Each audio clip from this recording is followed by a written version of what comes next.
आप अंदाजा लगाइए कैसे हमारे गुरुदेव जिनसे कभी लगे कि इनका दर्शन नहीं होता बढ़िया रहेगा, कभी इनसे लड़ाई हो सकता है क्या? भावार्थ, आपका चित्त और आत्मा जिनके दर्शन से शांति महसूस करे,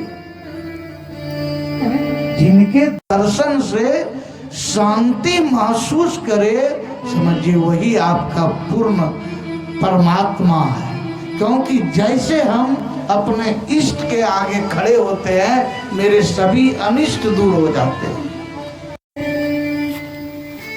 तो हम ऐसे हाड़ मांस चमड़ा वाले से क्यों प्रेम करें जिनका मुख देखने से कभी काम बिगड़े और कभी काम बने? ऐसे से हम नाता क्यों न जोड़ ले जिनके दर्शन से मेरा मन आत्मा चित्त सब शांत हो जाते हैं। संत का कहना शांति स्थिरता और निश्चलता को कहते हैं। जो शांति को प्राप्त कर लेते हैं वही संत कहलाते हैं। तो कितने संत ऐसे हैं जिनको शांति मिल गया? तो शांति कहाँ मिलता? आप मंदिर आए, गुरु के शरण में है, तो आप क्या अपने आप में एक अलग फील करते हैं, महसूस करते हैं, लगता है कि हम यहीं पर बैठ गए। उस समय आपको न धन की चिंता रहती है, न यौवन की चिंता रहती है, और न आपको अपने दुख की चिंता रहती है। आप दुखी हैं क्यों? आप वास्तव में दुखी क्यों हैं? जब संतानें नहीं थी तो इसी चौखट पर आकर दुख होकर माथा रगड़ते थे कि गुरुदेव प्रभु आप हमें एक संतान दे दीजिए ताकि मैं अपने आप को पूर्ण मां कहलाऊं। एक औरत तब तक पूर्ण नहीं होती जब तक उनको कोई अपना मां कहने वाला नहीं।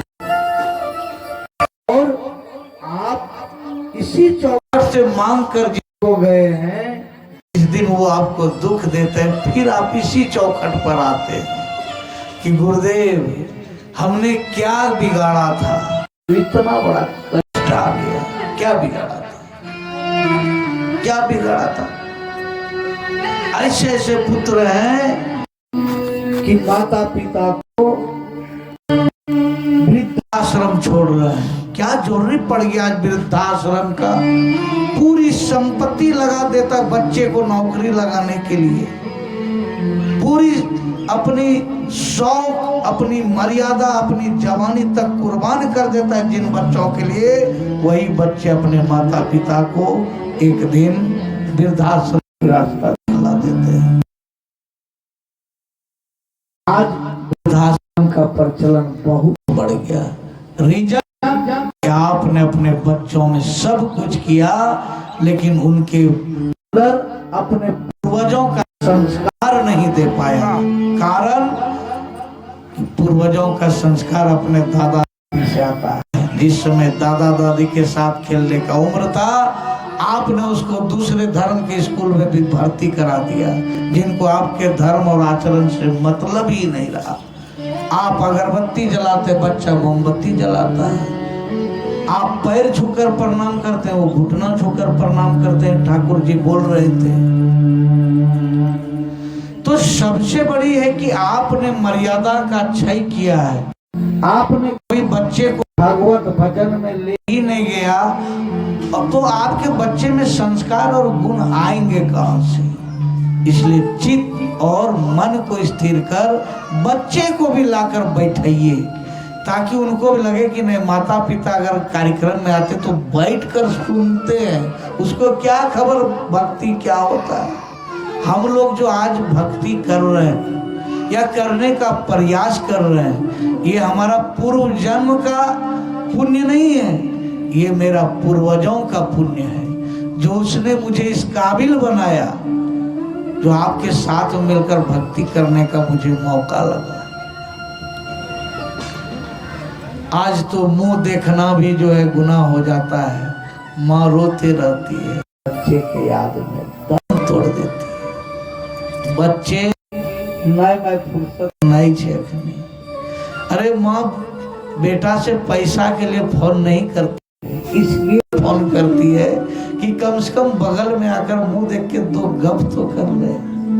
जो बच्चा माँ माँ कहकर दौड़कर सीने से लग जाती थी, कलेजा ठंडा पड़ता था, वो बच्चा बरसों से आवाज को तरस गए। इसी दिन के लिए लोग बच्चे को जन्म देते, इसी दिन के लिए। आपने माता पिता के गोद में पैखाना कर दिया, वो हंसते हंसते साफ कर दिए। गदगद है। एक बच्चे को जन्म देने के लिए माँ इतनी दर्द से तड़पती है, इतनी दर्द से, मौत को वो एक दरकिनार करके खड़ी है, लेकिन जैसे रोने की गूंज सुनती है तो शांत हो जाती है और लगता है कि हम माँ बन गए। इस खुशी बच्चे को अगर माता पिता जवानी में एक शब्द बोल दे तो माता पिता को ही छोड़कर चले जाते हैं। ऐसे ऐसे संस्कारी बच्चे हो गए। इसलिए आप हमको चाहिए कि अपने बच्चों को सबसे पहले भक्ति का संस्कार दीजिए। अगर भक्ति का संस्कार नहीं दे पाइएगा तो आप भी वृद्धाश्रम देख लीजिए किसमें रहना है, किसमें रहना देख लीजिए।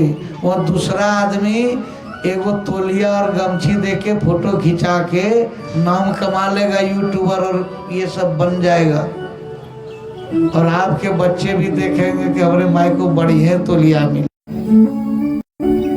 इसलिए बच्चे को शिक्षा कम दीजिए, बच्चे को आप सुविधा कम दीजिए, लेकिन संस्कार कम मत दीजिए। कितना पढ़े लिखे बच्चे आपके हो जाए, कितना आपके बच्चे IAS IPS हो जाए, अगर उसमें संस्कार नहीं है, संस्कार विहीन है, वो आपको सदैव कष्ट ही देंगे। दुर्योधन के पास बहुत चीज था, शौर्य था, बल था, सब कुछ था, लेकिन उसका आचरण सही नहीं था। उन्होंने कभी माता पिता की बात नहीं माना था। उसका परिणाम क्या हुआ? 100 भाई सहित समूल नाश करा लिया। एक संस्कार विहीन होने का यही निशानी है। उनके पास राजपाट तो नहीं था, लेकिन संस्कार था। बड़े भाई अगर रोक दे, छोटे भाई का हिम्मत नहीं था कि गदा अगर उठा भी लिए हैं तो उसको मार दे। तो संस्कार तब होगा जब आपके घर में बड़ों का आदेश चलता हो। आज स्कूली शिक्षा की नीति इतनी खराब कर दिए हम अभिभावकों ने कि शिक्षक के हाथ से छड़ी वापस ले लिए, जिसके कारण आपके बच्चे आप ही पर लाठी उठा रहे। वो डंडा कभी देखा ही, डंडा आप ही को नहीं मारेगा, डर तो है नहीं कि हमको कोई मारेगा। जब तक शिक्षा डंडा लेके पाठन कराए, उस समय के आप आदमी को देखिए, वो आज भी से डर भाई रहते हैं, भयभीत रहते हैं कि नहीं बड़ा आदमी वहां नहीं जाएंगे। लेकिन आज छोटे छोटे बच्चे बड़े आदमी से नशापान साथ करते हैं। रीजन क्या है? रीजन यही है कि आपके बच्चे में अब संस्कार नहीं रहा, क्योंकि आपने उसको भक्ति का मार्ग दिखाया ही नहीं। इसीलिए हम जो आज संवाद देने आए हैं कि आप लोग जो सोचते हैं कि नहीं हमारा प्रेम का बहुत मजबूत एकदम है, देखने में खूबसूरत है, मुंह देख के निकलेंगे दिन शुभ होगा, किसी दिन अशुभ हुआ तो बात नहीं करते हैं, उसमें आपका कुछ नहीं रखा है। ये हाड़ मांस का शरीर कितना बार मरा है ये किसी को पता नहीं। लगता है कि हम मरे नहीं हैं, लेकिन हम अगर आज 40 साल के हैं तो हम 40 बार मर चुके हैं, 40 बार मर चुके। कैसे? जब माँ ने मुझे जन्म दिया था इतने बड़ा शरीर था, क्या इतने बड़ा था उस समय, कितना 3-4 किलो के होंगे वो शरीर। कहाँ चला? वो शरीर है नहीं, किसी के पास नहीं होगा। वो शरीर गया कहाँ? कहीं न कहीं तो वो शरीर गायब हो गया। उस समय माँ के पास फेयर लवली या बोरो प्लस और क्या बोलते ब्यूटी पार्लर में आपको नहीं ले जाता था। एकदम फर्स्ट क्लास सरसों से ऊपर से नीचे लेपेट काजल पनाग निकालता था, दूसरा आदमी भी पकड़ के सटा लेता था कस के। देखने में बड़ा गोर एकदम गदगद खिल खिलाता था, तो लगता अनार नहीं होती जानवर। वही चेहरा आज भी तो है, देखता बोलता है कैसे थोथनो हो गया। वो थोथनो कहाँ गया? वो जो उस समय का स्वरूप था, बाल रूप कहाँ गए हो गया? यानी आप तो मर चुके हैं, आपका बाल्यावस्था मर चुका है। यौवन में आप आए, जवानी का जब शरीर मिला था खूबसूरत और दिखने लगे। कभी कभी पार्लर जाते थे सुंदरता बढ़ाने के लिए, लेकिन ठीक ठाक दिख रहे थे।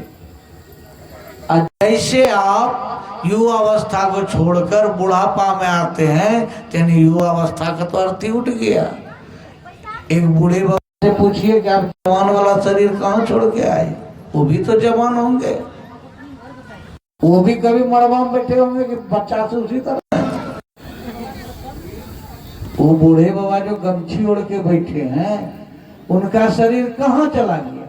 वो भी तो कभी जवान था, मड़वा में मोर पान के गया होगा, वो शरीर तो गायब हो गया। तो समझिए सभी लोग कि आप कितने बार जन्मे और कई बार मरे हैं। जन्मे हैं एक बार, और अंतिम समय में शरीर कई बार परिवर्तन हो गया। जो शरीर आपका साथ नहीं दिया, तो आप किस भरोसे उछल कूद कर रहे हैं? किस भरोसे? जिस शरीर के सहारे आप संसार में आए, तो शरीर भी परिवर्तनशील है, वह भी बदल जा रहा है। जिस आदमी पर आपने पूर्ण भरोसा किया, वो दौ के खिलाड़ हैं। जैसे दौ पाया, वो भी आपसे कहानी बना लिया। तो आप जानिए कि आप किस भरोसे हैं, किसके भरोसे? शरीर भी आपका नहीं, कई बार बदल चुका है, लेकिन हमारे गुरुदेव आज भी वही हैं। आप उनसे विमुख हुए हैं, वो नहीं। क्योंकि गुरुदेव भक्त का उद्धार बाद में करते हैं, पहले करता है। अगर आप सोचते हैं कि हम पूजा पाठ कर रहे हैं तो मेरा नहीं हो रहा है, हमारा बगल वाला कपड़ा बढ़िया चल रहा है। क्यों? क्योंकि वो आपसे बैर का बना रखा है, और वो आपको हमेशा याद कर रहा है, आप इनको याद कर रहे हैं। वो चाहता ही तो तड़बे करेगा, पर उसी को ताड़ देते हैं। उसी को ताड़ दिया। गज का जब पैर मगरमच्छ ने पकड़ा था, तो उन्होंने परमपिता परमात्मा को याद किया, प्रभु आप हमें बचा लीजिए। तो उन्होंने सुदर्शन निकाला और मगरमच्छ का क्या क्या गर्दन सड़ते धरते हलक कर दिया। गज बोला प्रभु तो गड़बड़ हो गया। लग कैसे गड़बड़? इसलिए हो गया कि प्रभु हम भक्ति करते थे मुक्ति पाने के लिए, हम मुक्ति कर दिए